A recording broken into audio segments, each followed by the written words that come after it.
بسم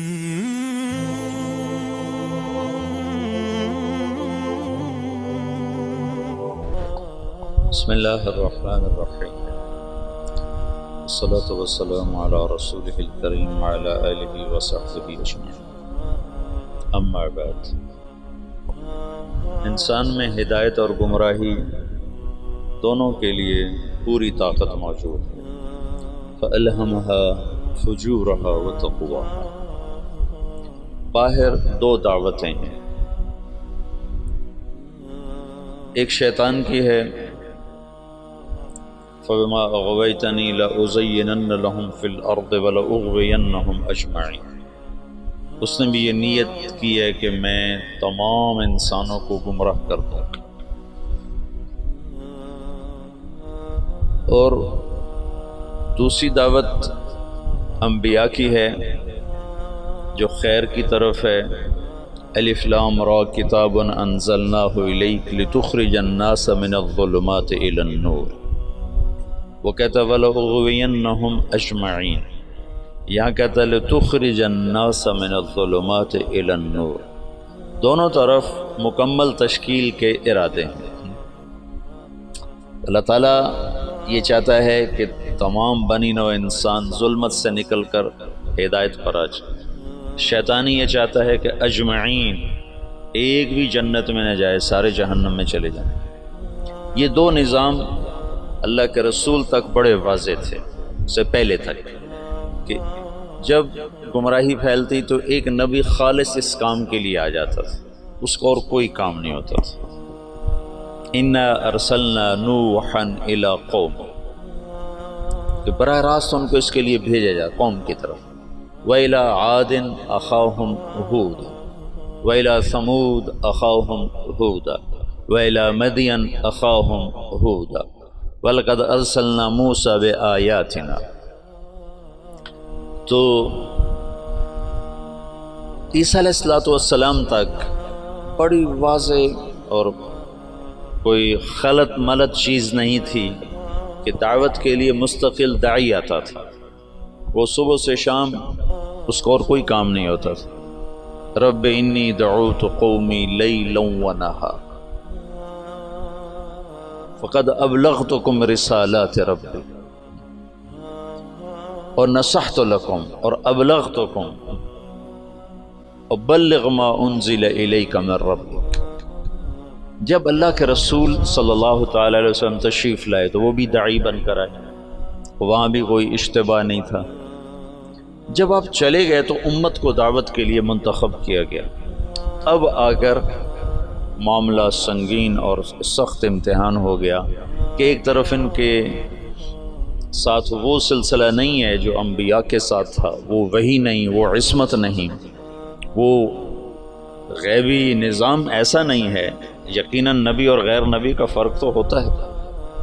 دوسرا، ان کے ساتھ ان کے معاشی مسائل، ان کے سماجی مسائل، ان کے عائلی مسائل، پھر سیاست بیچ میں آ گئی کہ اللہ نے حکومت دے دی، اقتدار دے دیا، حکومت کے اپنے تقاضے پیدا ہو گئے۔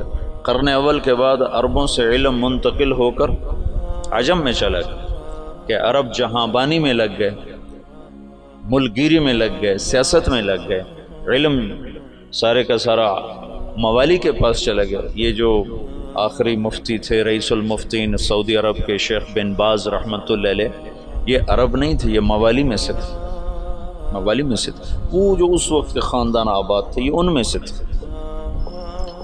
تو عبد الملک ابن مروان نے ایک دفعہ شعبی سے پوچھا کہ حجاز کا کون ہے مفتی؟ ان کا عطاء بن ابی رباح۔ کہا وہ عجمی ہے کہ عرب ہے؟ کہا عجمی ہے۔ موالی ہے کہ عرب ہے؟ کہا موالی ہے۔ کہا یمن کا کون ہے؟ کہا طاؤس یمانی۔ کہا وہ موالی میں سے ہے کہ عرب میں سے؟ کہا موالی میں سے۔ کہا شام کا کون ہے؟ کہا مکحول ہے۔ کہا تو اس کا مصر کا کون ہے؟ کہا حبیب بن کچھ ہے۔ اور خراسان کا ضحاک بن قیس ہے۔ کہا عراق کا۔ تو شابی کہنے لگے میرے جی میں کہوں حماد، لیکن میں اس کے تیور دیکھ کے یہ سمجھ رہا تھا کہ کہ اگر میں نے کسی غیر عرب کا نام لیا تو یہ مجھے قتل کر دے گا۔ تو میں نے کہا عراق کا ہے ابراہیم نخعی، تو تھا تو 19-20 کا فرق۔ ابراہیم نخعی بھی بہت بڑا نام ہے، لیکن شعبی کہتے ہیں میری ترجیحات تھیں حماد کے لیے، لیکن مجھے ڈر لگا کہ یہ مجھے مار دے گا۔ تو جب میں نے کہا ابراہیم نخعی تو اس نے کہا تو نے میرے اوپر سے ایک بوجھ ہٹا دیا، اب اگر تو کسی موالی کا نام لیتا تو میں مر جاتا۔ سبب کیا تھا کہ حکومت عرب کو ملی نا، تو وہ جیسے آج پیسہ عرب کو ملا تو وہ حفظ کرنا چھوڑ گئیں، علم کی گہرائی ختم ہوتی چلی جا۔ حکومت سعودیہ نے حفظ کرنے پر انعام رکھا ہوا ہے، لیکن میں وہ حرمین میں ہے نا حفظ کے مکاتب، مدینہ میں بھی مکہ میں بھی، میں وہاں پھرتا ہوں دیکھتا ہوں تو کوئی عرب بچہ حفظ کرتا نظر نہیں آتا، حتیٰ کہ امارات والوں نے بڑا انعام رکھا ہے حفظ قرآن کا، لیکن کوئی عرب بچہ حفظ نہیں کرتا۔ وہاں بھی امارات میں بھی عجم کے بچے حفظ کر رہے ہیں۔ تو اب دعوت اس امت کا منصب تھا لِتَكُونُوا شُهَدَاءَ عَلَى النَّاسِ، سارے عالم کے انسانوں تک اللہ کا پیغام پہنچانا، لیکن اس کے ساتھ اتنی چیزیں اور شامل ہو گئیں کہ وہ روح، میں تو سید سلیمان ندوی رحمۃ اللہ علیہ نے جو مقدمہ لکھا ہے مولانا الیاس اور کے بارے میں جو کتاب لکھی ہے مولانا علی میاں رحمۃ اللہ علیہ نے، تو مولانا الیاس اور ان کی دینی دعوت، تو اس کے شروع میں سید سلیمان ندوی بہت بڑی شخصیت ہیں، انہوں نے مقدمہ لکھا ہے کہ اس امت کا اصل کام تھا دعوت الی اللہ، پر افسوس کہ 100 سال بھی نہ گزرے کہ امت اپنا کام بھول گئی، انہوں نے تو پہلی صدی میں ہی اس کو ختم کر دیا۔ اور کچھ ایسی بے وزن بات نہیں، وہ تو خیر بے وزن میں کا تبصرہ کرنے والا ہوتا کون ہوں، تو بہت بڑی شخصیت ہیں، ان کی بات بڑی تحقیق کے ساتھ اور بڑی محققانہ ہے، اللہ نے ان کو بہت کچھ نوازا تھا۔ تو وہ اسباب ایسے بنے کہ حکومت بھی آ گئی، سیاست بھی آ گئی، آپس کی لڑائیاں بھی شروع ہو گئیں اور دشمن بھی سر پہ چڑھ آئے ہیں۔ تو جو روح دعوت تھی لِتَكُونُوا شُهَدَاءَ عَلَى النَّاسِ، کتنی واضح بات تھی کہ تمہارا کام لوگوں تک پیغام حق کی گواہی پہنچانا ہے، پیغام حق لوگوں تک پہنچانا تمہارے ذمے ہے۔ اور کنتم خیر امت اخرجت للناس، یہاں بھی للطالبین نہیں تھا، للطلبہ، نہ للطالبین نہ للطلبہ نہ للمریدین، کہ شیخ صرف مرید کا فکر کر رہا ہے، ایک شیخ اپنے مسالکین کا، اپنے مریدین کے فکر میں، ایک مہتمم اپنے طلبہ کے فکر میں ہے۔ للناس، ایک بادشاہ اپنی مملکت کے فکر میں ہے، اخرجت للناس۔ تو ایسا بھولا، یہ سارے اسباب میں نے 2-3 دن سے آپ کو امت کا سیاسی پس منظر بتائے کہ وہ کیا اسباب تھے جس سے روح دعوت ماند پڑ گئی۔ اگر یہ دین کی حفاظت کا اللہ نے وعدہ نہ کیا ہوتا تو صحابہ کے بعد اس میں تحریف ہو جاتی، جیسے پہلوں نے کر دی تھی، ہم بھی کر گئے تھے۔ یہ تو اللہ نے کہا اِنَّا نَحْنُ نَزَّلْنَا الذِّكْرَ وَإِنَّا لَهُ لَحَافِظُونَ، میں اس کا حافظ ہوں۔ لہٰذا اللہ ہر صدی میں، ہر دور میں، یہ جو تاریخ دعوت و عظیمت مولانا علی میں نے لکھی ہے نا 8 جلدوں میں، یہ 800 جلدوں میں بھی لکھی جائے تو اس کا حق ادا نہیں ہو سکتا، گرچہ ان کا قلم جس مضمون پہ چلتا ہے اس کا حق ادا کرتا ہے، لیکن میں دیانتداری سے کہتا ہوں، میں بھی تاریخ کا چھوٹا سا طالب علم ہوں، اس پر 8 کی بجائے 800 جلدیں بھی مولانا علی میاں لکھتے اور وہ لکھنے کی طاقت رکھتے تھے، تو بھی میں دعویٰ کرتا ہوں کہ تاریخ دعوت و عظیمت کا حق ادا نہیں ہو سکتا تھا۔ ایسے رجال اللہ نے بھیجے، ایسے لوگ، عورتیں تک ایسی آئیں کہ جو نے ہزاروں لاکھوں کی ہدایت کے سامان پیدا کر دیا۔ تو یہ اللہ تعالیٰ تجدید کرتا رہا کہ اسلام کو اللہ نے باقی رکھنا ہے جب تک سورج مغرب سے نہیں نکلتا، ہمیں کوئی مٹا نہیں سکتا، چونکہ اللہ نے اسلام کو باقی رکھنا ہے، اور اسلام کے باقی رہنے کے لیے مسلمان کا باقی رہنا ضروری ہے۔ تو لہٰذا چاہے اس سے بھی زیادہ ایٹمی طاقتیں مسلمانوں کے خلاف ہو جائیں، اسلام کو نہیں مٹا سکتے، بلکہ عین ممکن ہے کہ چونکہ یہ امت بڑھاپے کا شکار ہے، اللہ انہی قوموں کو ایمان کی دولت نصیب فرما دے، جیسے 7ویں صدی میں اللہ نے تاتاریوں کے ساتھ کیا کہ 7ویں صدی میں مسلمان سیاسی طور پر ختم، اخلاقی طور پر پستی کا شکار، اب بوڑھے آدمی کو 100 بوتل خون کی لگا دو تو وہ جوان نہیں بن سکتا، اسے سونے کے کشتے کھلا دو وہ جوان نہیں بن سکتا، اس کی عمر ڈھل چکی ہے اور بڑھاپے کا علاج کوئی نہیں۔ اور ابن خلدون نے اپنے مقدمہ ابن خلدون میں لکھا ہے کہ جیسے اب فرد کی جوانی اور بڑھاپا ہوتا ہے، ایسے قوم پر بھی جوانی اور بڑھاپا ہوتا ہے۔ جیسے فرد کے بڑھاپے کو واپس نہیں لایا جا سکتا، ایسے ہی قوم کے بڑھاپے کو واپس نہیں لایا جا سکتا۔ یہ بات تو ابن خلدون کی۔ اگلی بات میں کر رہا ہوں کہ قوم بڑھاپے کا شکار تھی اور نظام ٹوٹ چکا تھا، تو جتنے قائدین مصلحین کھڑے ہوئے وہ شان و شوکت مسلم کو واپس لانے کی دعوت لے کر کھڑے ہوئے۔ بوڑھے کو جوان کرنے کے چکر میں لگ گئے، بوڑھا تو جوان نہیں ہو سکتا۔ وہ ایک بنیا جا رہا تھا تو سامنے سے اس کو کوئی مل گیا لوٹنے والا، انہوں نے کہا چلو شاید بنیا ویسے ہی ڈر جائے گا، تو اس کے ہاتھ میں کچھ نہیں تھا، اس نے ایک تنکا اٹھا لیا، نکال جو تیرے ہاتھ میں، جو تیرے ہاتھ میں۔ اس نے جیب سے ایک پیسہ نکال کے دے دیا، یہ لو۔ کہا میں تجھ سے سارے مانگ رہا ہوں تو ایک پیسہ دے۔ کہنے کے پہلے اپنا ہتھیار تو پہلے اپنے ہتھیار تو دیکھ لے۔ تو پچھلے 200 سال میں جتنی تحریکیں اٹھی ہیں وہ مسلمان میں جوانی لانے کے لیے نہیں اٹھی، بلکہ بوڑھوں پر جوانی والا نظام لانے کی محنتیں تھیں کہ نظام واپس آئے، وہ شان و شوکت واپس آئے، وہ سیاسی طاقت واپس آئے، وہ حکومت واپس آئے۔ وہ نہیں ہو سکتا تھا، ناممکن تھا۔ شاہ عالم ثانی غلام قادر روہیلا کو جب وہ بچہ تھا تو اس کو عورتوں لڑکیوں کے لباس پہنا کے اپنے دربار میں نچواتا تھا۔ یہ لوگ نظام بدل سکتے تھے؟ جب غلام قادر روہیلا طاقت میں ہے تو اس نے شاہ عالم ثانی کی آنکھیں نکلوا دی۔ شاہ عالم ثانی مغلیہ خاندان کا بہادر شاہ سے پہلے آخری بادشاہ تھا جس پر انگریز نے دلی پر باقاعدہ قبضہ کر لیا، اور شاہ عالم ثانی صرف لال قلعے کا بادشاہ رہ گیا تھا، اور اس کے بعد بہادر شاہ ظفر، اور پھر بات ہی ختم ہو گئی۔ بڑھاپے کا علاج جوانی ہے، اور جوانی قوموں کی جوانی کیسے ہوتی ہے؟ قوموں کی جوانی کا ایک راستہ ہے، ایک فرد کی جوانی کا تو راستہ کوئی نہیں، لیکن قوموں کی جوانی کا ایک راستہ ہے کہ غیر قوموں کو اپنا ہم نوا بنایا جائے، غیر قوموں کو اسلام میں لایا جائے۔ پچھلی ساری صدیوں میں ایسا ہوتا رہا کہ منفرد دعات کی وجہ سے دعوت کبھی نہیں ختم ہوئی۔ ہاں، جو مولانا الیاس صاحب نے دعوت کو زندہ کیا وہ قرن اول کی طرز پر زندہ کیا کہ ہر مسلمان یہ سمجھے کہ میں دین کا داعی ہوں، میرے ذمہ پوری دنیا میں اللہ کے دین کو پہنچانا ہے، چاہے میری جیب میں ایک پیسہ کوئی نہیں۔ یہ سوچ تو اجتماعی طور پہ ختم ہو گئی تھی۔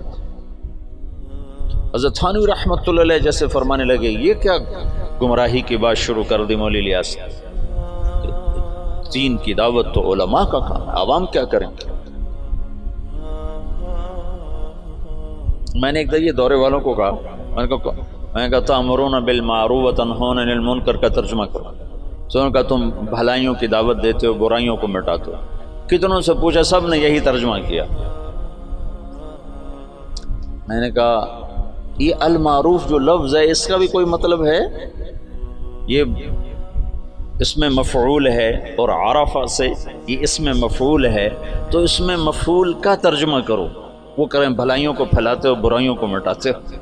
تو میں نے کہا اس میں مفعول کا ترجمہ ہے جانی پہچانی چیز، جانی پہچانی چیز۔ بھلائی اور نیکی تو اس کا مرادی ترجمہ ہے۔ میں نے کہا اصل ترجمہ کرو۔ وہ کوئی ایک نہیں بولا، جو صرف شروحات اور کتابیں پڑھتے ہیں وہ ایسے پابند ہو جاتے، دائیں بائیں سوچنے کی صلاحیت ختم ہو جاتی۔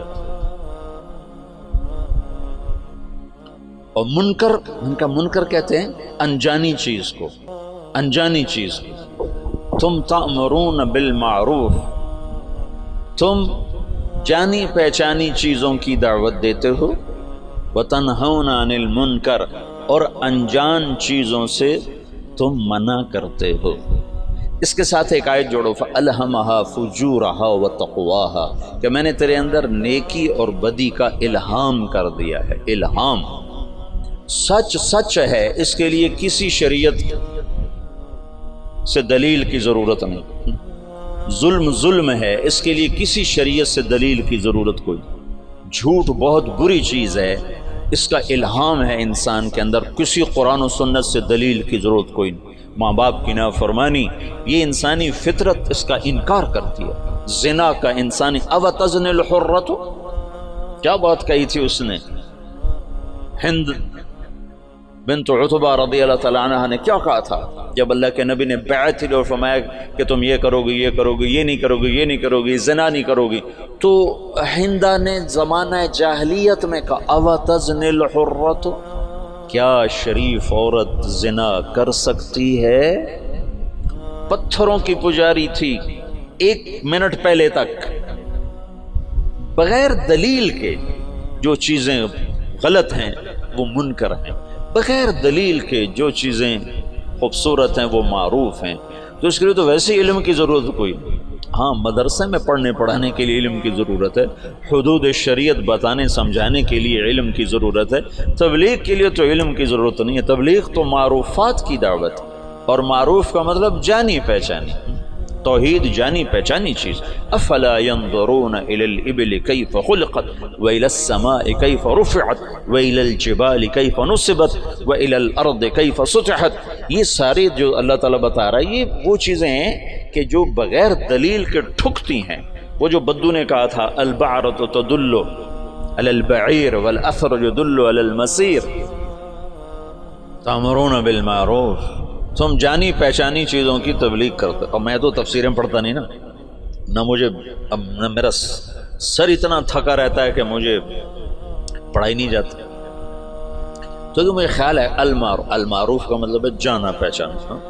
معرف بالعامل اس میں معرفہ، رجل الرجل. معروفات وہ عمل ہیں جس کو انسان عقلاً جانتا ہے، منکرات وہ عمل ہیں جن کو انسان عقلاً برا جانتا ہے. اس کے لیے تو کسی دلیل کسی حجت کی جو مجھے تو علم نہیں میں تبلیغ کیا کروں. تم یہ نہیں کہہ سکتے بھائی اللہ کی مان لے اللہ بہت بڑا ہے، اس کے لیے کیا علم چاہیے؟ بھائی اللہ کی نافرمانی نہ کر اللہ بہت بڑا ہے، اس کے لیے کیا علم چاہیے؟ بھائی اللہ کے رسول کی مان لے دونوں جہان کی کامیابی کا راستہ لے کر آئیں. اب بھائی دوزخ سے بچ جا جنت والا بن جا، یہ تبلیغ ہے. منکر دیکھتے او غلط یہ منکر، ہاں کیا زبردست چیز ہے، یہ معروف ہے جس کے لیے ہمیں کسی دلیل کی ضرورت ہی نہ ہو. حلال حرام کے لیے دلائل چاہیے. تو یہ منکرات میں سے ہیں لیکن کھلے میں سے نہیں ہیں. یہ علم کی چیز ہے، یہ مدارس اس کے لیے بنائے گئے ہیں. اور دعوت تو ایک عام ہے. ان پڑھ میواتیوں نے عالم کو ہلا کے رکھ دیا.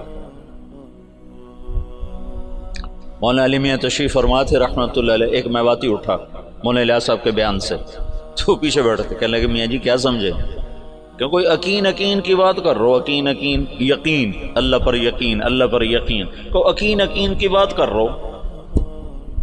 یہ ان کا مخاطب تھا. تبلیغ کے لیے علم نہیں چاہیے، مدرسے کے لیے علم چاہیے. معروفات وہ ہیں جو ایک ان پڑھ بھی کہے ہاں واہ کیا زبردست چیز. اور بے کی شروط اور بے فاسد بے باطل یہ تو سارے وہ منکرات ہیں جو بڑے چھپے ہوئے ہیں، ان کے لیے دلائل چاہیے. اور ماں باپ کی نافرمانی کھلا منکر. سر عام شراب پینا یورپ میں بھی برا سمجھا جاتا ہے، جہاں شراب کے بغیر وہ ایک پل نہیں زندہ رہ سکتا، وہاں بھی ایسے شراب پینا برا سمجھا جاتا ہے، کھلے عام کو شراب. میں اتنا یورپ امریکہ پھرا ہوں، میں نے کسی کو سڑک پہ شراب پیتا نہیں دیکھا. الگ پیتے ہیں، پینے کی جگہ الگ ہیں ان کی. ان کے ہاں جو زنا کا مفہوم ہے ان کے ہاں کہ کسی عورت سے زبردستی کر رہا ہوں، پورے یورپ میں کسی کو جرت نہیں کہ کسی عورت کو ہاتھ لگاتا. اگر ننگی لڑکیاں پھر رہی ہوتی تو کسی کو جرت نہیں کہ ہاتھ لگاتا.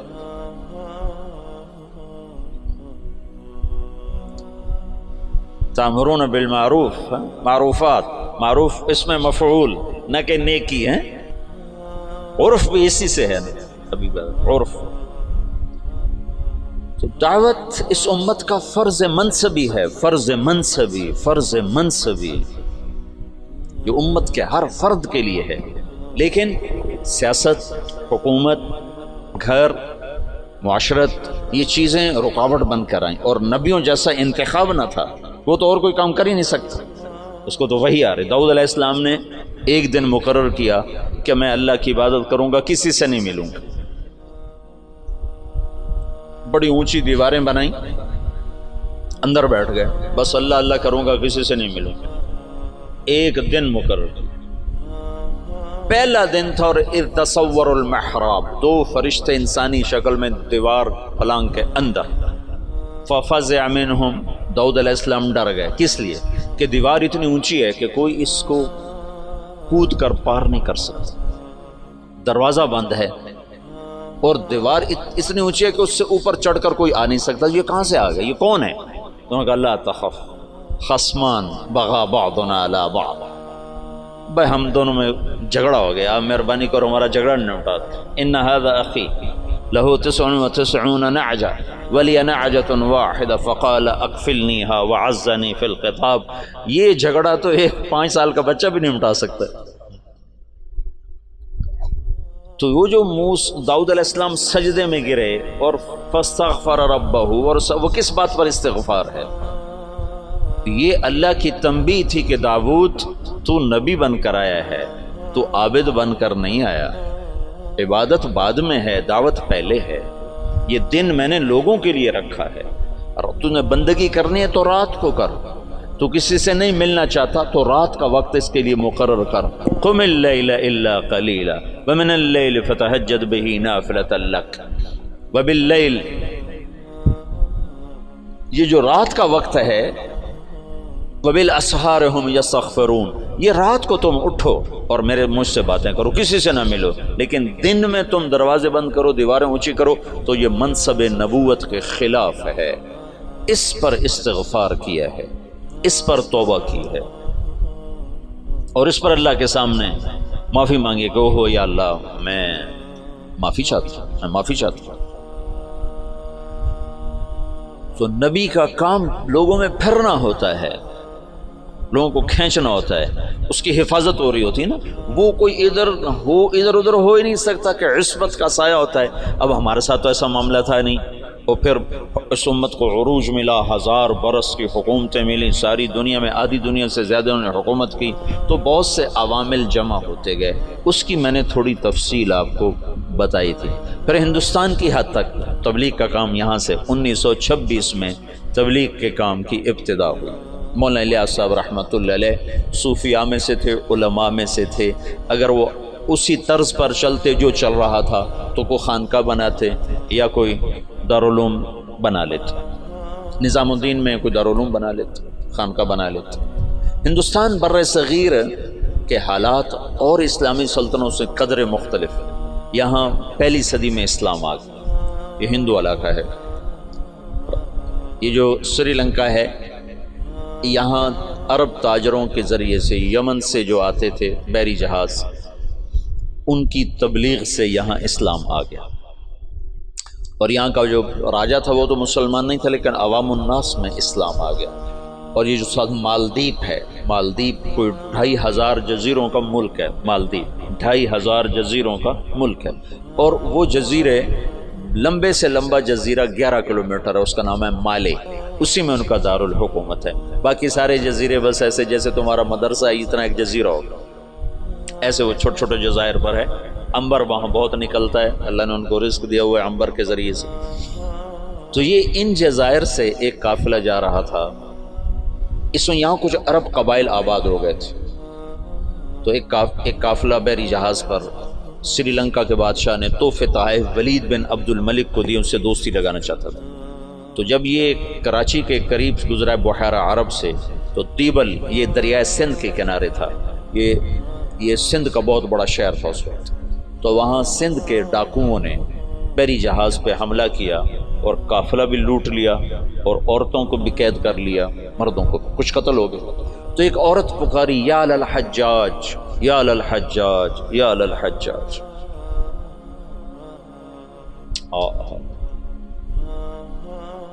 عروج کے دور میں فاسق کیسے ایمان والا تھا.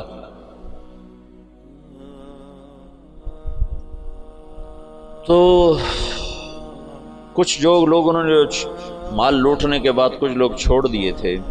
تو یہ لٹا پٹا قافلہ جب پہنچا عراق میں تو حجاج کو ملا اور انہوں نے کہا کہ ایک بہن نے کہا تھا یا الحجاج، تو وہ کھڑا ہو گیا اپنے کرسی سے، کہ لبیک یا اخت الاسلام، لبیک یا اخت الاسلام، لبیک یا اخت الاسلام، اور کہا میرے اوپر حرام ہے بیوی بھی اور بستر پہ سونا بھی جب تک میں اس بہن کی مدد کو نہ پہنچوں۔ ایک جس کے بارے میں اللہ کے نبی کا کہنا ہے کہ وہ بنو ثقیف میں ایک مبیر ہو، ایک صفاق ہو، صفاق ترین فاسق ترین انسان غیرت ایمانی سے ایسا بھرا ہوا ہے کہ میرے اوپر بیوی حرام ہے، میرے اوپر بستر پہ سونا حرام ہے جب تک میں اس بہن کی مدد کو نہ پہنچوں۔ اور اس نے اسی وقت ایک لشکر تیار کیا، عبید اللہ بن نبحان رحمۃ اللہ علیہ کو امیر بنایا اور ان کو 3000 کا لشکر، 4000 کا لشکر دے کے روانہ کیا۔ وہ لشکر شکست کھا گیا اور عبید اللہ شہید ہو گئے۔ پھر اس نے دوسرا لشکر روانہ کیا، یہ سارے عراق سے تھے۔ قتیل بن طوفہ رحمۃ اللہ علیہ کی سرکردگی میں وہ بھی شہید ہو گئے اور دونوں لشکروں کو شکست ہو گئی۔ پھر اس نے شامی قبائل جو عرب کے قبائل جو شام میں آباد تھے، ان کا عراقیوں سے بڑا مختلف مزاج تھا، تو اس نے ولید بن عبد الملک سے اجازت چاہی کہ مجھے سندھ پہ حملے کے لیے شام سے لشکر اور میرا خزانہ ختم ہے، مجھے پیسے بھی دے۔ تو ولید نے کہا میں یہ محاذ نہیں کھول سکتا، ابھی ترکستان میں محاذ کھلا ہوا ہے، شمالی افریقہ میں محاذ کھلا ہوا ہے، چین کی طرف محاذ کھلا ہوا ہے، میں چوتھا محاذ نہیں کھول سکتا۔ تو حجاج نے کہا جتنا پیسہ مجھے دو کے قرضہ ہے اور میں یہ دگنا کر کے بیت المال میں واپس کروں گا۔ تو شامیوں کا 4000 کا لشکر تیار، اور اس کا اپنا سگا بھتیجا تھا محمد بن قاسم بن یوسف، حجاج بن یوسف اور محمد بن یوسف اور قاسم بن یوسف، یہ 3 بھائی ہیں۔ ان میں محمد بن یوسف بھی حجاج جیسا ظالم تھا، یمن میں گورنر تھا، اور قاسم بہت شریف النفس تھے، ان کا بیٹا محمد 17 برس کی عمر، اور حجاج نے اپنی بیٹی زبیدہ اس کے نکاح میں دی ہوئی تھی، اس کو منتخب کیا اور اس کو 12000 کا لشکر دے کے روانہ کیا، اور باقی جو ساز و سامان تھا وہ سمندر کے ذریعے سے بھیجا، جتنا باقی سامان تھا، اور ہر 3 دن کے بعد اس کے پاس خبر آتی تھی۔ اس نے ڈاک کا ایسا نظام بنایا کہ ہر 3 دن کے بعد خبر حجاج تک پہنچتی تھی۔ اس طرح راستے میں چوکیاں قائم کی، اور پورے جنگ کا نقشہ حجاج بصرے میں بیٹھ کے خود کنٹرول کر رہا تھا۔ تو یہ بدھوں کا شہر تھا، جو دیبل تھا نا بدھوں کا، تو اس میں ایک بڑا وہ تھا ان کا معبد، اس کا گنبد تھا، اس کے اوپر ایک جھنڈا تھا۔ تو ان کا یہ عقیدہ تھا جب تک یہ جھنڈا نہیں گرتا اس سے شہر کو شکست نہیں ہو سکتی۔ تو مسلمانوں نے زور لگا لیا، حجاج بن یوسف نے ایک توپ بھیجی تھی، توپ منجنیق، پتھر پھینکنے والی، وہ اتنی بڑی تھی اس کو 500 آدمی کھینچتے تھے، تو اس کو بحری جہاز پہ بھیجا تھا۔ تو وہ نصب تھی اور توپ اس گنبد پہ نشانہ نہیں فٹ ہو رہا تھا۔ 10 دن 12 دن 15 دن گزر گئے، گولے جاتے تھے، گنبد پہ نہیں لگتے تھے، تو دیبل والے اور جوش سے لڑتے تھے۔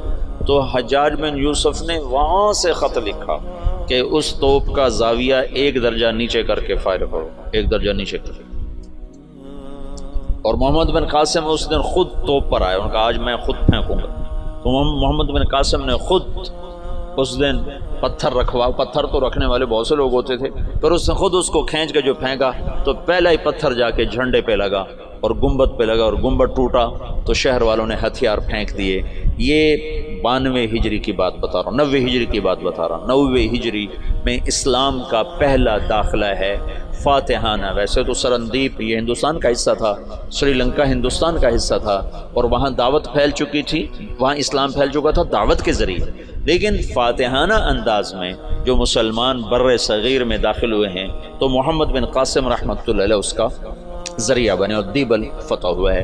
راجہ داہر اس وقت وہ پورے سندھ کا بادشاہ، پورا ہندوستان دو حصوں میں تقسیم تھا، ہند اور سندھ۔ سندھ یہ نہیں جو آج ہے، یہ سندھ بمبئی تک تھا، یہ سندھ بمبئی تک اور دیپال پور تک اور ادھر سے بمبئی تک، یہ ایک پورا علاقہ تھا، باقی ہند الگ علاقہ تھا۔ راجہ داہر اس سارے کا بادشاہ تھا۔ راجہ داہر ایک دفعہ بیٹھا تھا تو ایک نجومی آیا،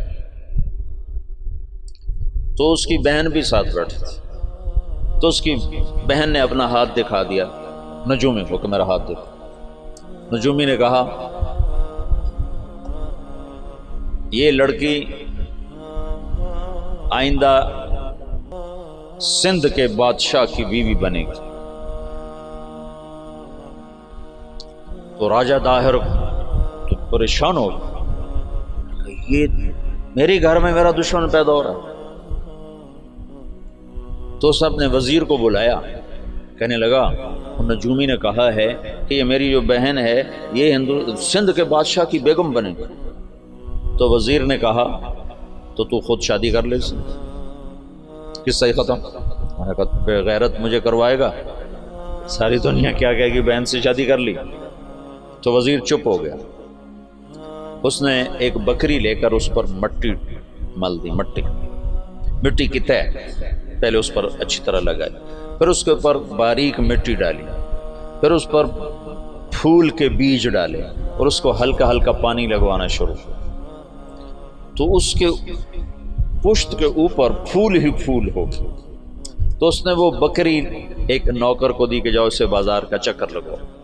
میں نے چکر لگوایا تو سارا شہر اکٹھا ہو گیا، بکری کے اوپر پھول، بکری کے اوپر پھول، سب حیران پریشان۔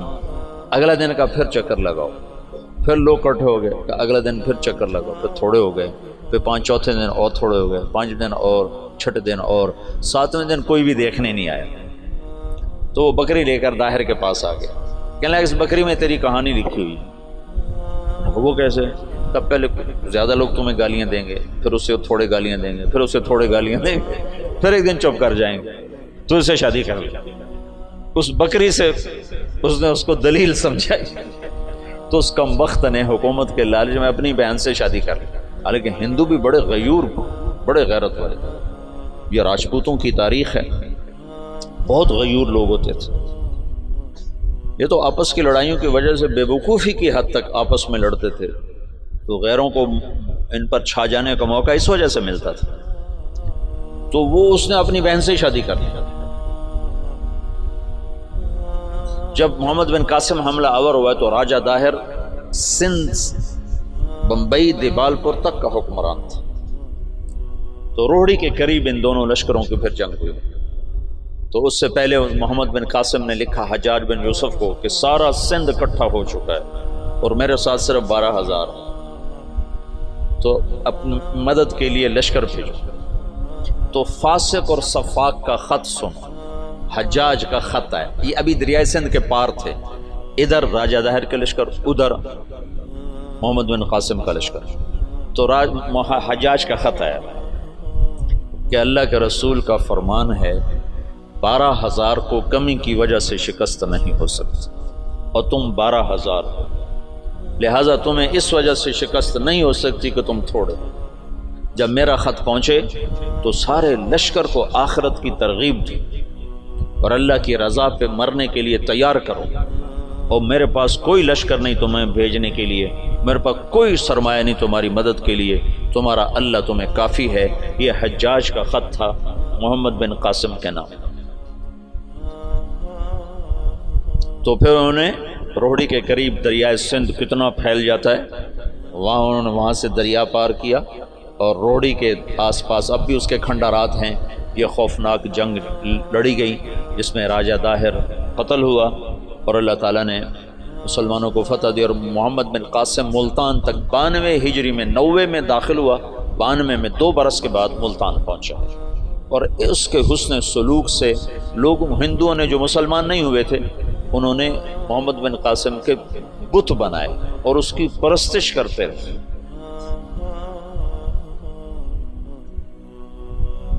یہ اس طرف سے 92 ہجری میں اسلام داخل ہوا ہے۔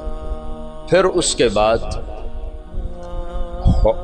ہندوستان کے پوری جو تاریخ بدلی ہے کہ مسلمانوں کے ہاتھ میں اقتدار، وہ 5ویں صدی میں جا کر جب محمود غزنوی نے ہندوستان پہ حملہ کیا اور 17 حملے کیے، 17 کے 17 میں وہ کامیاب ہوا، اور 33 برس حکومت کی۔ دنیا میں 4 بڑے فاتح ہیں، پہلے بھی تو میں بتاتا رہتا ہوں، مطلب اپنی میری جستجو سے کوئی میں نے کسی محقق کتاب میں نہیں پڑھا، لیکن یہ بات تو خیر سارے مورخ مانتے ہیں کہ سب سے بڑا فاتح چنگیز خان اور دوسرے نمبر پر محمود غزنوی۔ آگے 2 میں نے خود لگائے ہیں، تیسرے نمبر پر سکندر یونانی ہے اور چوتھے نمبر پر تیمور لنگڑا ہے۔ مجھے اس پہ بڑا غصہ آتا ہے، کم بخت نے بڑے مسلمان ذبح کیے۔ میں حیران ہوں تفتہ زانی کیسے اس کے ساتھ رہتا تھا، تو ایسا صفاق کم بخت تھا۔ وہ جب شہر پہ حملہ کرتا تو پہلے دن سفید جھنڈا لہراتا، اس کا مطلب تھا کہ اگر تم دروازے کھول دو گے تو ہم صرف تمہارا مال لوٹیں گے، تمہیں کچھ نہیں کہیں۔ دوسرے دن سرخ جھنڈا لہراتا تھا کہ اب ہم تمہارے فوجی قتل کریں گے، تمہارا مال لوٹیں گے، تمہیں کچھ نہیں کہیں۔ تیسرے دن سیاہ جھنڈا لہراتا تھا کہ اب جتنے بھی ذی نفس ہیں سب کو قتل کریں گے اور تمہارا مال بھی لوٹیں گے، اور وہ کم بخت ایسا ہی کرتا رہا۔ میرا تو کبھی کبھی جی چاہتا ہے کہ اس کا خاتمہ بھی ایمان پہ نہ ہوا ہو، ایسا اس نے ظلم کیا۔ باقی اللہ غفور الرحیم ہے، ہم اس کی رحمت کو نہ بند کر سکتے ہیں نہ پابند کر سکتے ہیں۔ چاہے تو ابو جہل کو جنت میں ڈال دو، اسے کوئی پوچھنے والا نہیں ہے۔ یہ خطا اللہ نہ کرے ہم سے ہو کہ ہم اللہ کی رحمت کوئی پابند بنا دیں۔ ہم کم ظرف ہیں نا، کم ظرفی کی وجہ سے کسی پہ زیادہ غصہ آ جاتا ہے، کسی کے ساتھ ہمدردیاں وابستہ ہو جاتی ہیں، کسی پر قہر چڑھ جاتا ہے، لیکن اس کی رحمتی وسعت کل شیء، تو اس کی رحمت کے آگے خربوں تیمور بھی ہوں تو بخشے جا سکتے ہیں، ایک تیمور کی کیا بات ہے۔ تو محمود غزنوی فاتح ہند ہے، اس نے ہندوستان کے لیے اسلام کا دروازہ کھولا اور 33 برس کی حکومت، اور فاتح عالم ثانی ہے۔ چنگیز خان کے بعد یہ دوسرے نمبر کا شاہ سوار ہے۔ وہ کافر تھا، 2 کافر 2 مسلمان، ایک کافر نما مسلم، ایک کھرا مسلمان۔ سب سے پہلے سلطان کا لقب پانے والا محمود غزنوی ہے۔ سلطان کا جو لقب سب سے پہلے ملا ہے وہ محمود کو ملا ہے، سلطان محمود غزنوی۔ اس کا باپ غلام تھا، غلام سبکتگین غلام تھا۔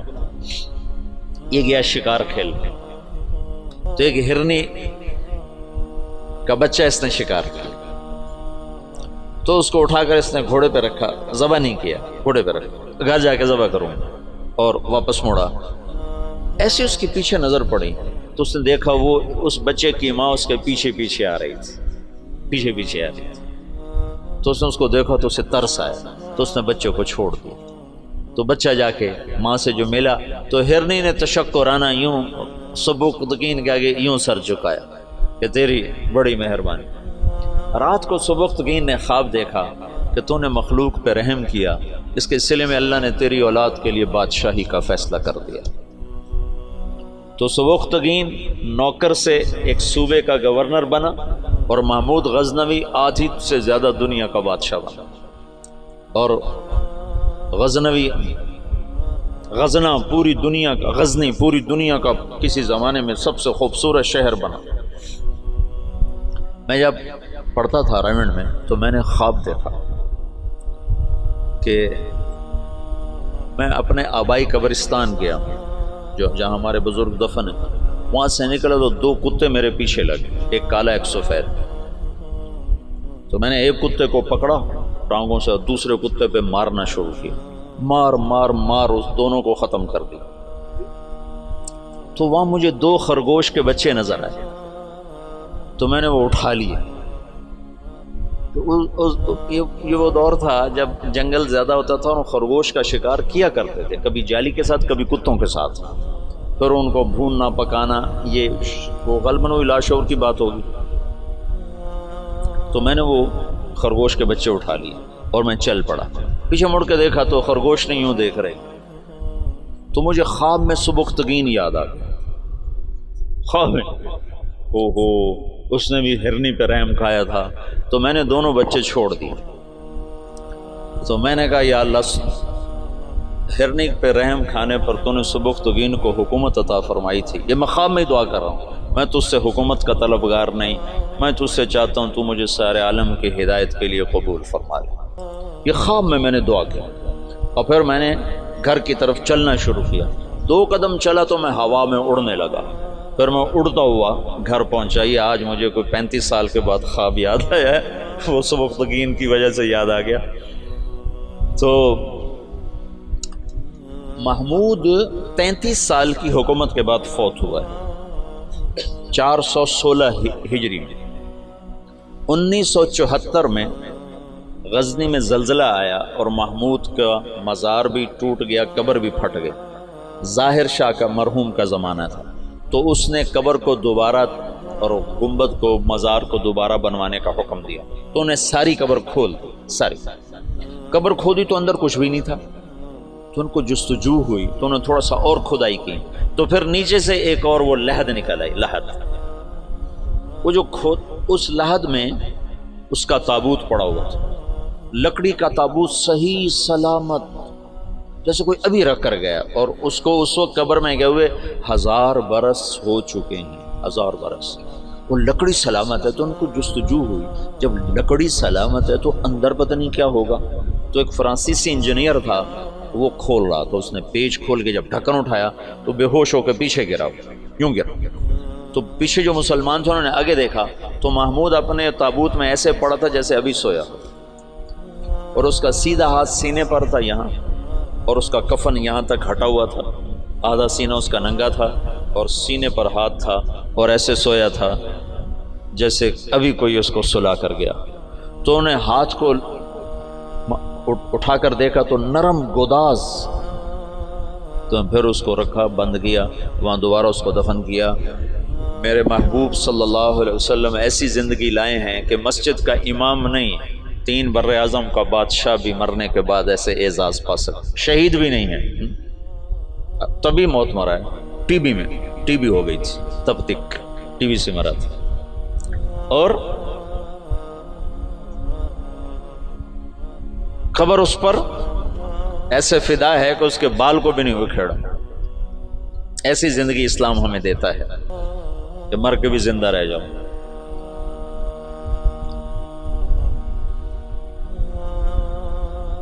تو شہاب الدین غوری پھر پہلا بادشاہ ہے جس نے باقاعدہ، محمود کی مثال ہے جیسے کسی نے ہل چلا کر زمین برابر کر.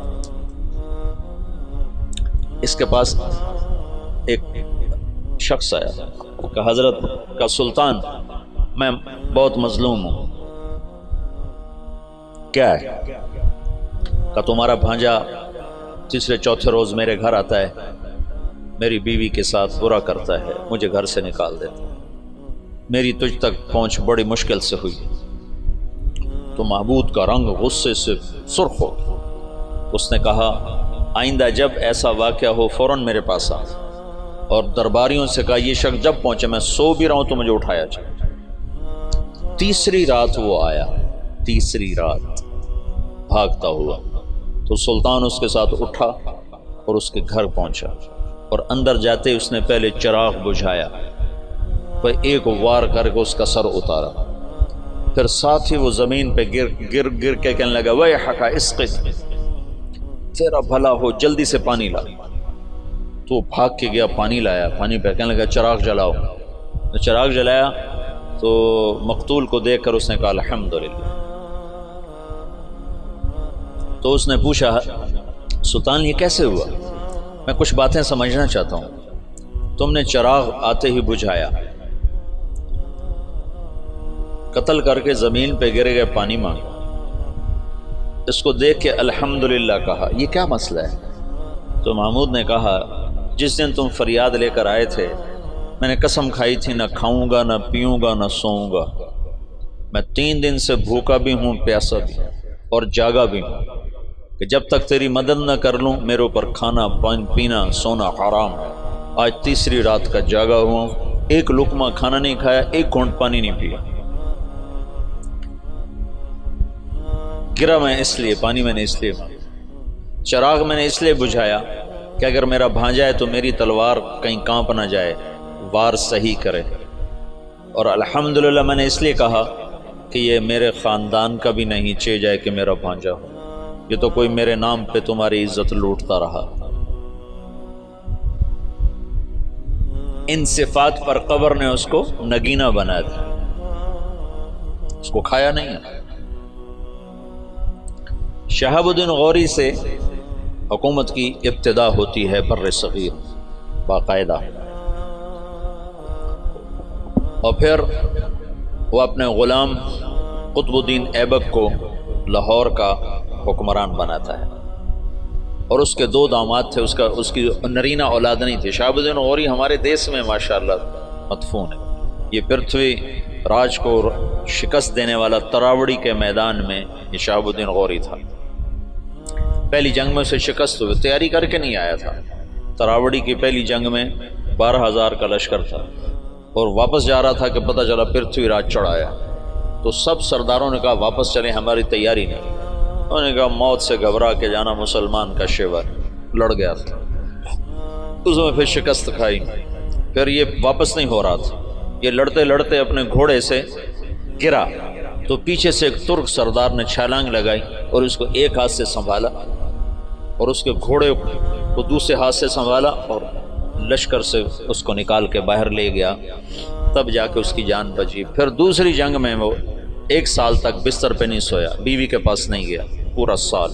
اس نے تیاری کی اور پھر تراوڑی کے میدان میں اس نے پرتھوی راج راجپوت چوہان، یعنی وہ ہمارا پڈا وہی تھا کم وقت، ہمیں تو اللہ نے ہدایت دے دی کوئی 15-20 نسل پہلے ہم مسلمان ہو گئے، لیکن ہمارا قبیلہ وہی ہے راجپوت چوہان، پرتھوی راج کی نسل.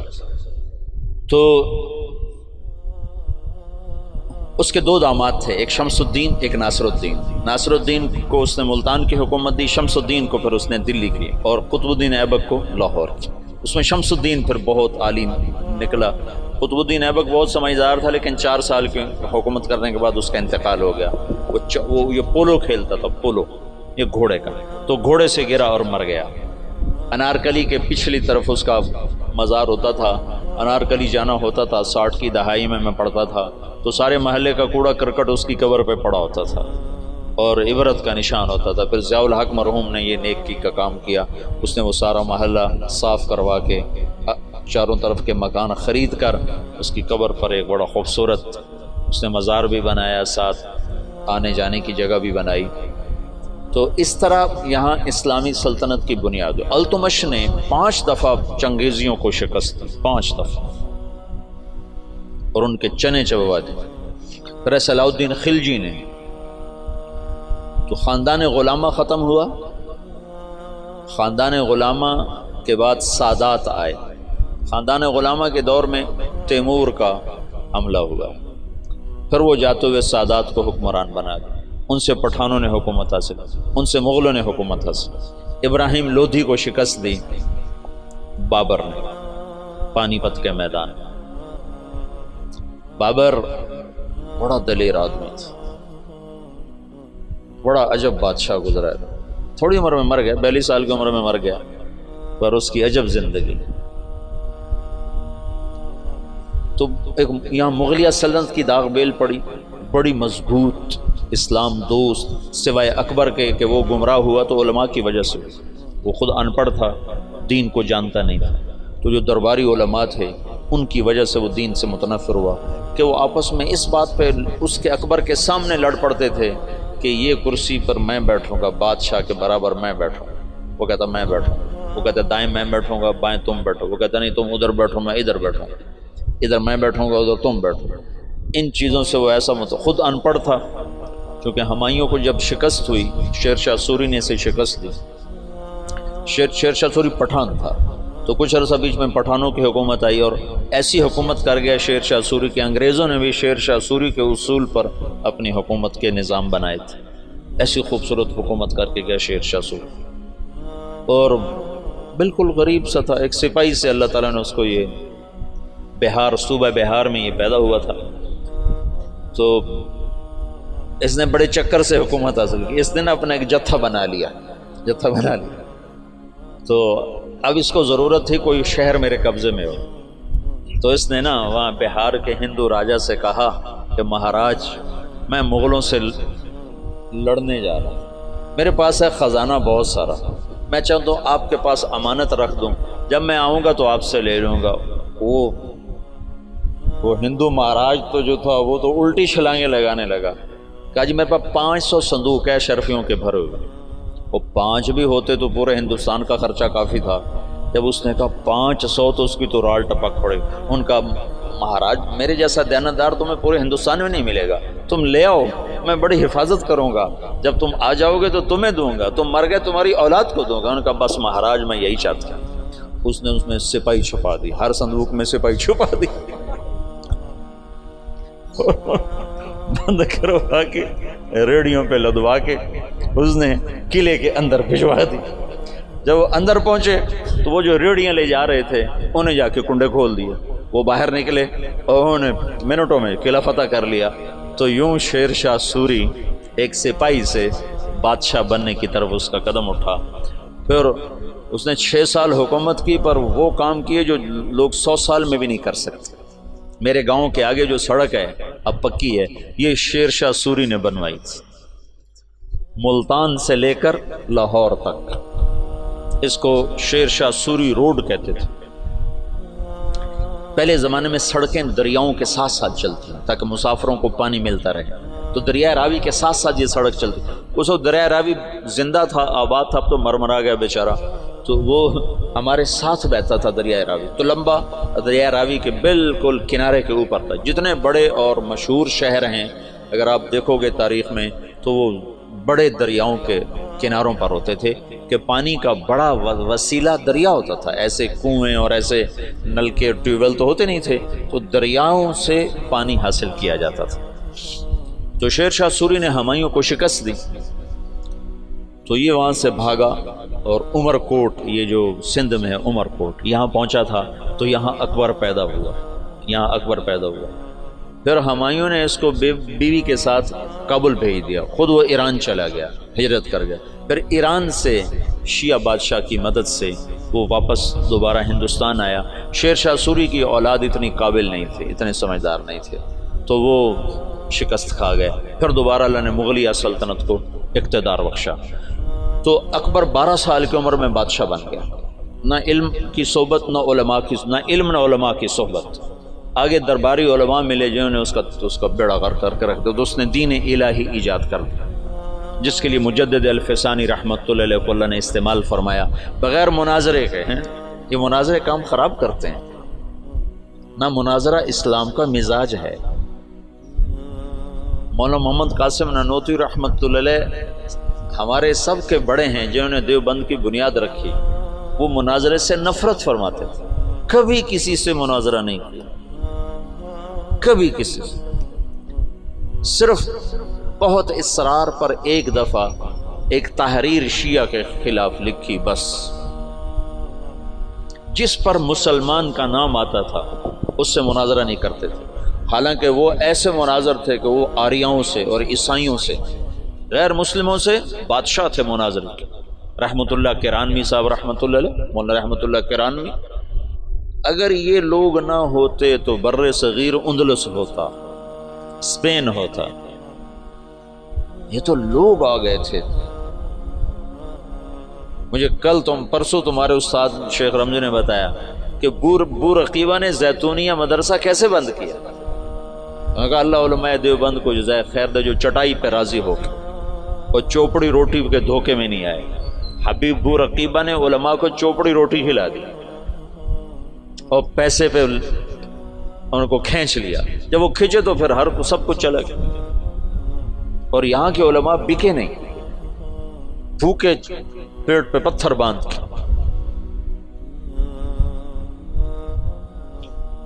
حضرت نانوتوی کو نا والی دکن حیدرآباد نے خط لکھا کہ حضرت آپ میرے پاس تشریف لائیں، میں آپ کو 500 روپے مہینہ تنخواہ دوں گا۔ 500 روپے مہینہ 50 لاکھ روپیہ مہینہ ہے آج کا، 50 لاکھ روپیہ مہینہ۔ تو حضرت نانوتوی نے خط لکھا کہ میں دیوبند میں پڑھاتا ہوں، میری 5 روپے تنخواہ ہے، 2 روپے میں مدرسے میں چندہ دے دیتا ہوں، تو 2 روپے میں میرے میاں بیوی کا بخوبی گزارا ہو جاتا ہے، اور 5واں روپیہ مجھے سارے مہینے پریشان کرتا ہے کہ اس کا کیا کروں، تو 500 کو لے کے کیا کروں گا؟ 500 کو لے کے کیا کروں گا؟ تو یہاں علماء کی ایک کھیپ ایسی آئی جو بکے نہیں،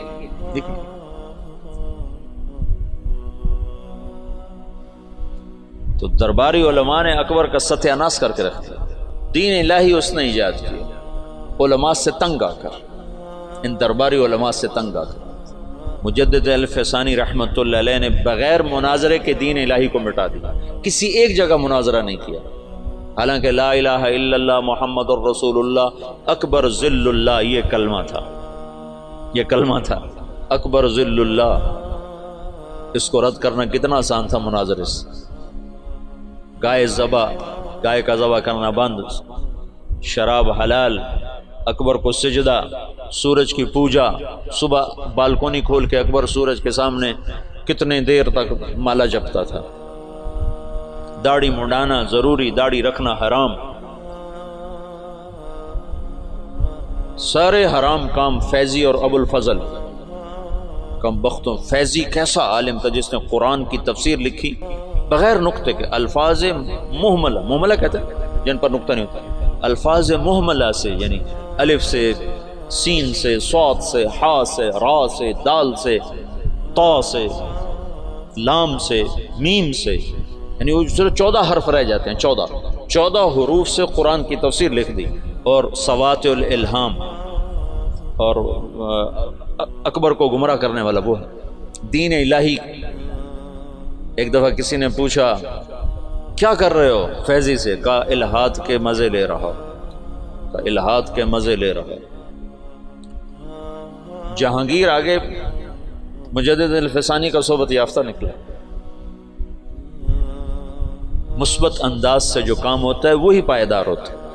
اتنا بڑا کام مولانا الیاس فرماتے تھے میرا کام مجدد الفسانی والا، میں نے مجدد الفسانی کو سامنے رکھا ہے کہ ان کا طرز یہ تھا کہ وہ مٹی ہوئی سنت کے مقابلے میں جو بدعت ہوتی تھی اس کی تردید نہیں فرماتے تھے مجدد الفسانی، بلکہ مٹی ہوئی سنت کے فضائل بیان اتنا فرماتے تھے کہ سنت چھا جاتی تھی، بدعت مٹ جاتی تھی، روشنی آئی اور اندھیرا چلا گیا۔ یہ تھا اندھیرے کے جانے کے لیے کوئی حجت اور دلیل تو نہیں ہوتی نا، سورج کے آنے کی دیر ہوتی ہے اندھیرا چلا جاتا ہے، پھر کہنا تو نہیں پڑتا اندھیرے صاحب منٹو رپاؤ سورج آ گیا، تو خود ہی چلا جاتا۔ بغیر مناظرے کے دین الہی کو مٹا دیا۔ ابو الفضل زندہ کی کھال کھچوا دی تھی شیخو پورے میں۔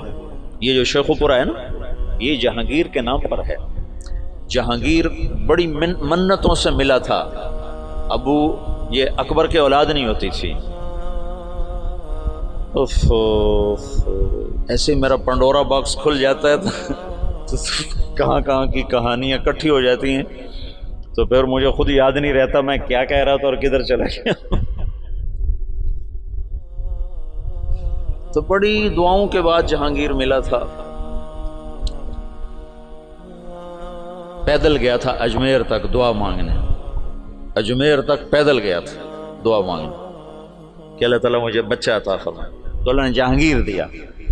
اس کی نخلیت، جہانگیر بہت نیک متقی بادشاہ، اس پر ایسے ہی بہت زیادہ افتراء ہیں، بہتان ہیں، بہت سارے، کچھ کمیاں تھی بھی سی بادشاہوں میں ہوتی ہیں، لیکن اس کا یہی بہت بڑا احسان ہے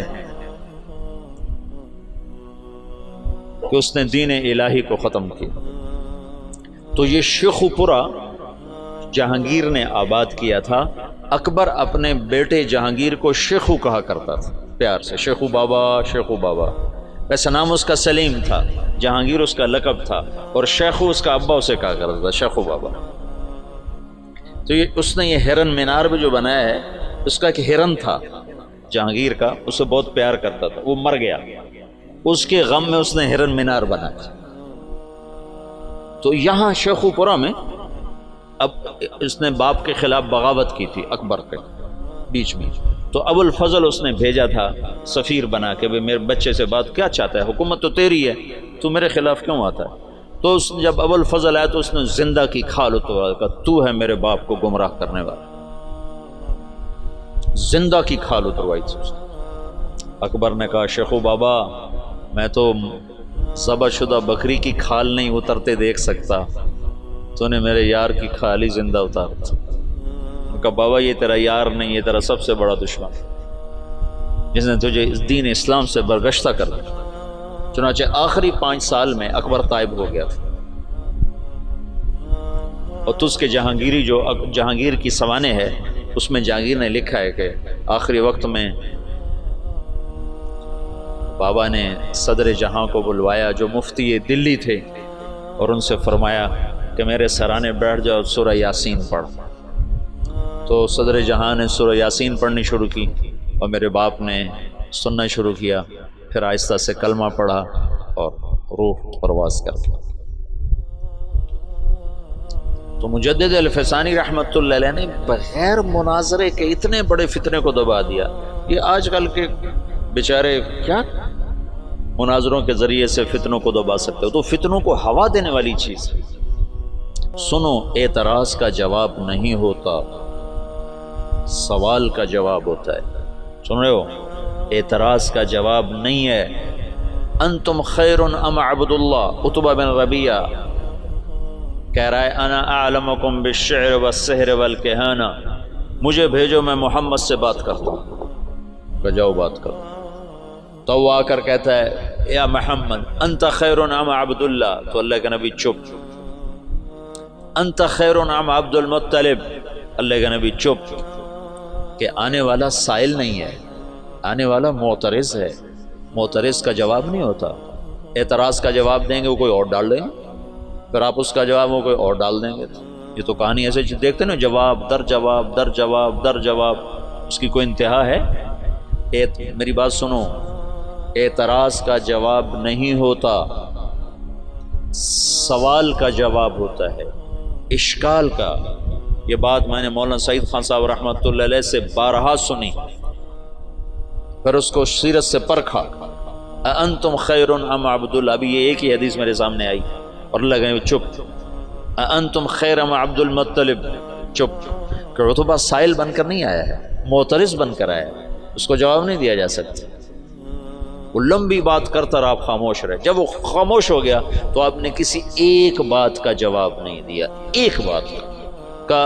عتبہ میرے پاس جو ہے وہ میں تمہیں سنا دیتا ہوں۔ حامیم والکتاب المبین انا انزلناہ، کیا ہے؟ قرآنا عربی، حامیم والکتاب المبین قرآنا عربی لقوم یعلمون بشیرا ونذیرا فاعذر اکثرهم فهم لا یسمعون وقولوا قلوبنا فی اکنۃ مما تدعونا الیہ سے لے کر فإن اعرضوا فقل انذرتکم صاعقۃ مثل صاعقۃ عاد وثمود، یہاں تک قرآن پڑھ کے سنا دے۔ انا انزلناہ قرآنا عربیا لقوم یعلمون بشیرا ونذیرا فاعرض اکثرهم فهم لا یسمعون۔ یہ کو پڑھتے چلے جاؤ، یہ سارا قرآن سنا، ایک بات کا جواب نہیں، ایک بات کا۔ تمہیں جوش اٹھتا ہوگا کہ ہم جواب دیں گے، ہم جواب دیں گے، اور اس لیے کہ اگلا سائل ہی نہیں ہے، اگلا تو معترض۔ ایک جاٹ کے منہ سے نکل گیا کوا سفید ہوتا ہے، کالا نہیں ہوتا۔ انہیں کہا میاں کالا ہوندا، انہیں کہا نہیں ہوندا ہی بگا، چٹا ہوندا ہی نہیں۔ تو انہیں کہا چلو مناظرہ کرو مناظرہ۔ تو اس کی بیوی نے کہا مر جاویں، کالا ہوندا ہے، تو کدے آکھے جانا پہ؟ اس نے کہا میں مننا ہی نہیں کالا ہوندا تو میں کون منے سے، میں مننا ہی نہیں۔ تو تم کیسے بے وقوف ہو جو کوے کو سفید کہنے والے کو منانا چاہتے ہو؟ کیوں وقت ضائع کرتے ہو؟ اس سے بات کر لو جس کا ذہن صاف ہے۔ معترض کا جواب نہیں ہے۔ تو آج کل اعتراض ہیں، سوال نہیں ہے۔ سائل کا ضرور جواب ہے، اشکال کا جواب ہے، سوال کا جواب ہے، اعتراض کا جواب نہیں ہے۔ مناظرے، جواب در جواب، یہ سب وقت ضائع کرنے کی چیزیں۔ حضرت تھانوی رحمۃ اللہ علیہ نے فرمایا بہت سے فتنے اس لیے فتنے بن گئے کہ علماء نے اس کا جواب دینا شروع کر دیا، اگر جواب نہ دیتے تو اپنی موت آپ مر جاتے۔ یہ تحفۃ العلماء کی تمہیں سنا۔ تو بہت سے فتنے اس لیے فتنے بن گئے کہ علماء نے ان کا جواب دینا شروع کر دیا، اگر وہ چپ ہو جاتے تو اپنی موت آپ مر جاتے۔ مجدد الفسانی رحمۃ اللہ علیہ نے اتنے بڑے فتنے کو مٹایا بغیر جواب، بغیر مناظرے. سبحان اللہ، عجب بندہ تھا. اور نقش بندی سلسلے کے بادشاہ، جس کے آخری بادشاہ مولانا خان محمد صاحب دنیا سے تشریف لے، اور تو دنیا اندھیر ہو گئی، بستی اجڑ گئی. ان اللہ لا ينتزل علم انتزاعا ہے نا، بل يقبضه بقبض العلم.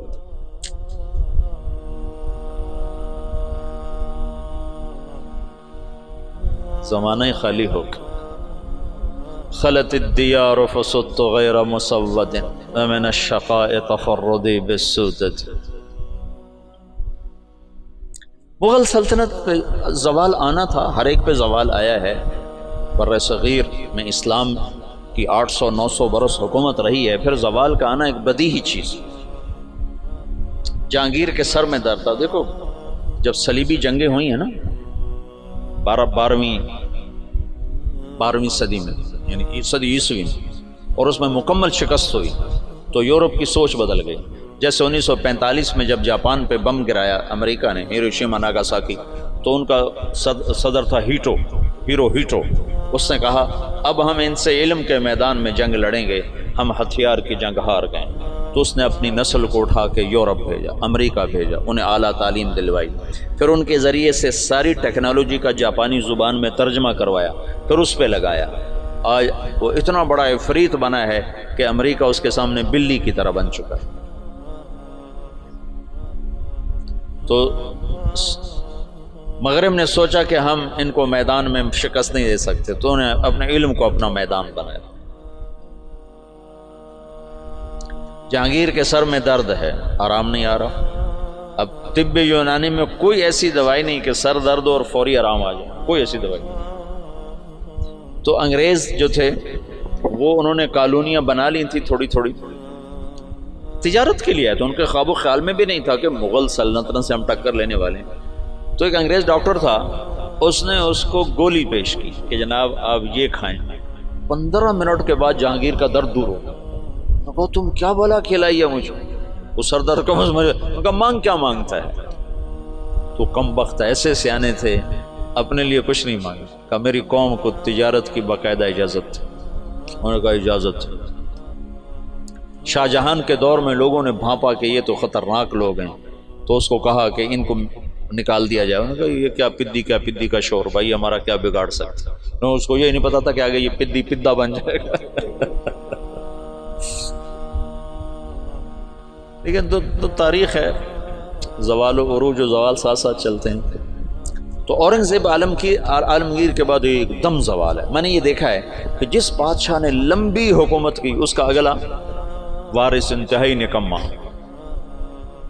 سلیمان اعظم کہلاتا ہے. سلیمان اعظم جو سلاطین عثمان ہیں، یہ ترکی کے جو تغرل، میں نے تغرل کی کہانی سنائی تھی نا آپ کو، عثمان سے عثمانی. اس میں سلیمان کو کہتے ہیں سلیمان اعظم. اس نے آدھے سے زیادہ یورپ فتح کیا، الجزائر فتح کیا، عرب، پتہ نہیں کہاں کہاں اس کی حکومت. اس نے 50 سال حکومت کی. اس کا اگلا بیٹا نکما. ادھر 50 سال اورنگزیب نے حکومت کی، اگلا بیٹا نکما ترین معظم انتہا. اور 25 سال وہ دارالحکومت سے غائب رہا جہانگیر. یہ اس کی بڑی سیاسی غلطی تھی کہ 25 برس دارالحکومت سے باہر گزار دکنی ریاستوں کے خلاف لڑتے تو پیچھے سازشوں سے پک گیا. چلو باقی انشاءاللہ پھر کل کرو.